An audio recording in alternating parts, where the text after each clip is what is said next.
Minister గారు మీరు నాకు కట్ అయింది.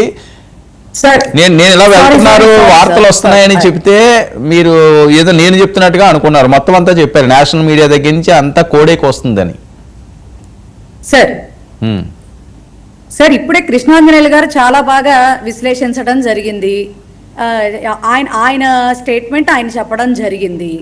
ఏ రోజు కూడా మేము ఎప్పుడైనా సరే కూడా మేమేమి రాష్ట్ర ప్రయోజనాల కోసం జగన్మోహన్ రెడ్డి గారు 19 to 24 కావచ్చు, ఏదైనా కూడా ఇప్పుడు కూడా మరి మెడికల్ కాలేజెస్ ప్రైవేటీకరణ మీద కావచ్చు, ఇలా చాలా సార్లు మరి వాళ్ళతో మరి మాట్లాడటం కానీ, లెటర్స్ రాయటం కానీ, స్టేట్మెంట్స్ ఇవ్వటం కానీ, ఇక సెంట్రల్ గవర్నమెంట్ని చూడమని రిక్వెస్టులు చేయడం కానీ చాలా సందర్భాల్లో జరిగినాయి.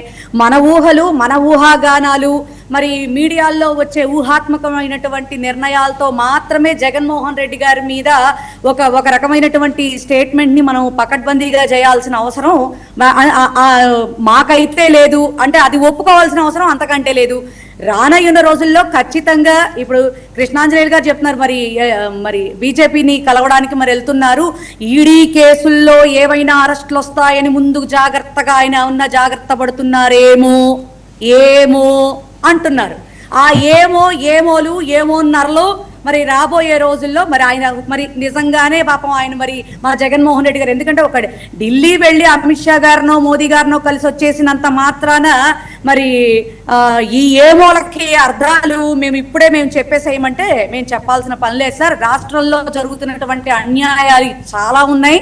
వాటిని ఏ రకంగా సెంట్రల్ గవర్నమెంట్కి రిప్రజెంట్ చేయాలో మా నాయకుడు నిత్యం ఆలోచిస్తూ ఉంటారు.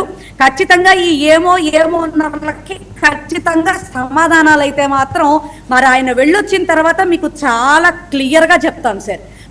మా జగన్మోహన్ రెడ్డి గారు అయితే ఎప్పుడు కేసులకు ఏనాడు భయపడలేదు, భయపడడు, అన్యాయాన్ని ఖచ్చితంగా ఎదిరిస్తాడు.